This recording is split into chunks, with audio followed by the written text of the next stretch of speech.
हाल ही में केंद्र सरकार ने राष्ट्रगीत वंदे मातरम को लेकर जारी किए गए नए दिशा निर्देश का पालन भाजपा के मापसू कार्यक्रम में देखा गया। इसी पृष्ठभूमि पर भाजपा नेता परिणय फुके ने नागपुर में मीडिया से बातचीत के दौरान कहा कि वंदे मातरम ये देश की स्वतंत्रता लड़ाई का गीत है और इस स्वतंत्रता का गर्व मनाते हुए प्रत्येक शासकीय कार्यक्रमों में वंदे मातरम गाया जाना चाहिए। आगे फुके ने चंद्रपुर महापौर पर सांसद संजय राउत की कांग्रेस सरकार पर की गई टिप्पणी को लेकर भी अपनी सकारात्मक प्रतिक्रिया व्यक्त की। गौर से सुनिए भाजपा नेता परिणय फुके इनका विस्तृत बयान। यामध्ये सहभागी होते। ही नवी सुरुवात आज तुमच्या निमित्ताने निश्चितच केंद्र सरकारच्या निर्णयाची सुरुवात आज पहिल्यांदाच या आमच्या मापसूच्या कार्यक्रमापासून झाली आणि त्या कार्यक्रमात उपस्थित राहण्याचा माननीय मोहनजींसोबत उपस्थित राहण्याचा योग मला आज आला। निश्चितच वंदे मातरम हे देशाच्या स्वातंत्र्य लढ्याचा हे गीत आहे आणि निश्चितच त्या स्वातंत्र्य लढ्याचा त्या स्वातंत्र्याचा अभिमान आपल्याला वाटला पाहिजे आणि म्हणून हे गीत प्रत्येक शासकीय कार्यक्रमात किंबहुना मला असं वाटतं की प्रत्येक कार्यक्रमात हे गीत गायला गेलं पाहिजे आणि त्या संदर्भात निश्चितच एक देशभावनाची भावना आपल्या याच्यात येते। एक देशासाठी विचार करण्याची एक भावना आपल्यामध्ये येते। हो, चंद्रपूरच्या सत्ताकारणवरून संजय राऊत यांनी काँग्रेसवर टीका केली की काँग्रेसचे लोक आपापसात भांडत राहिले, आमच्या नगरसेवकांना मान दिला नाही म्हणून ते भाजपसोबत गेले।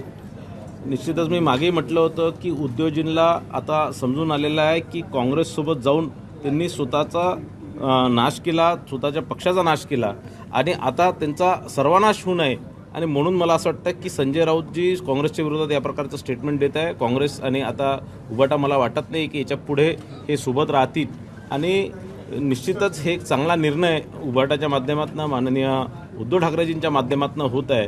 मागे मी बोललो होतं काँग्रेस ही विषकन्या आहे आणि जेही काँग्रेससोबत जातात त्यांचा ते बर्बाद झाल्याशिवाय, त्यांचा सत्यानाश झाल्याशिवाय राहत नाही आणि निश्चितच या माध्यमातून का होऊ नये संजय राऊतजी आणि उद्धव ठाकरेजींनी स्वतःला सावरून घेतलं आणि काँग्रेसपासून आपल्याला दूर केलेलं आहे। मनसेने चिमटा काढला की कुठेतरी पैसे घेऊन उभाटाने भाजपला मदत केली।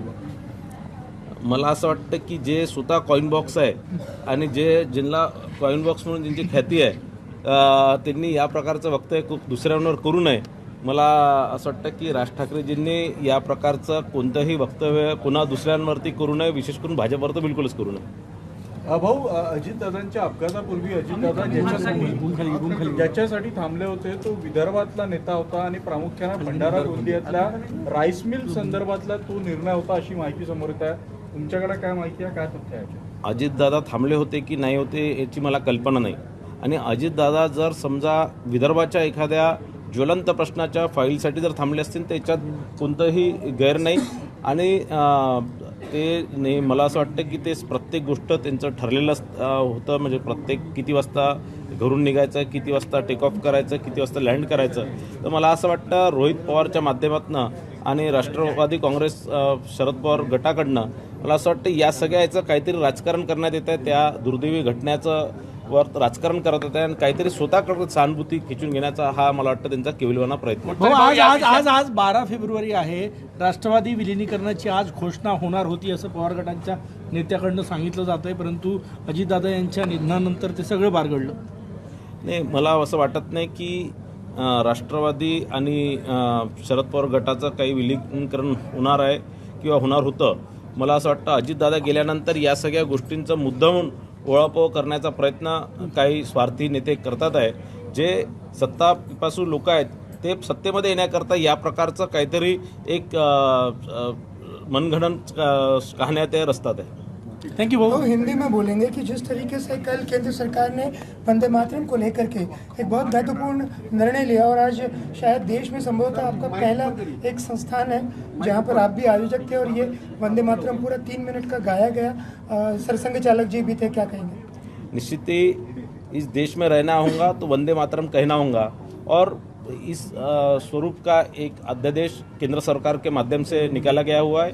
कल ही ये अध्यादेश निकाला गया हुआ और आज मापसू के कार्यक्रम में माननीय मोहन भागवत जी के साथ मुझे भी मंच पर रह के ये इसकी शुरुआत यहाँ से करने की, वंदे मातरम गीत की शुरुआत यहाँ से करने का भाग्य मिला। मैं इसके लिए खुद को भाग्यशाली मानता हूँ और निश्चित ही ये एक अच्छी प्रथा है जो हमको हमारे स्वतंत्र जो लड़ा था, हमारा जो स्वातंत्र्य का जो अधिकार हमको मिला हमारा देश स्वतंत्र हुआ, ये सब चीज़ें याद करने की, उसके लिए जो जो लोगों ने आहुति दी उनकी याद करने का ये एक अच्छा सुवर्ण मौका है. भाऊ मराठीमध्ये हे देश में रहना हवं मराठीमध्ये भाऊ आज काल केंद्र सरकारने निर्णय घेतला आणि आज कदाचित देशात पहिल्यांदाच जे महाराष्ट्राचे जे पशुवैद्यकीय विद्यापीठ आहे त्याच्या कार्यक्रमामध्ये हे गीत पूर्ण 3 मिनिटं गायला गेलं आणि त्या कार्यक्रमामध्ये सरसंघचालकांसोबत मंचावर आपण सुद्धा होतात. आपले अनेक आयोजक म्हणून होतात. काय म्हणत इस देश में रहना होगा तो वंदे मातरम कहना होगा.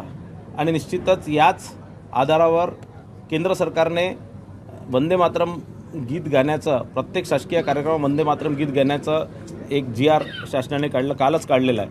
आणि आज सर्वप्रथम या GRचं इम्प्लिमेंटेशन मापसूच्या कार्यक्रमाच्या माध्यमातून माननीय परमपूजनीय संघचालक डॉक्टर मोहनजी भागवत साहेबांच्या सक्षम पुढे असून त्या व्यासपीठावर त्या माध्यमातून मी सुद्धा तिथे उपस्थित होतो. सर्वप्रथम हा इथे झाला, त्याबद्दल मी स्वतःला भाग्यशाली समजतो. संध्या सवालाखी यांनी टीका केली होती तुमच्यावर भंडाऱ्यामध्ये, काय सांगणार? काय टीका केली मला? कोण संध्या सवाला की महिला प्रदेश अध्यक्ष आहे यवतमाळ. काय टीका केली? भाजप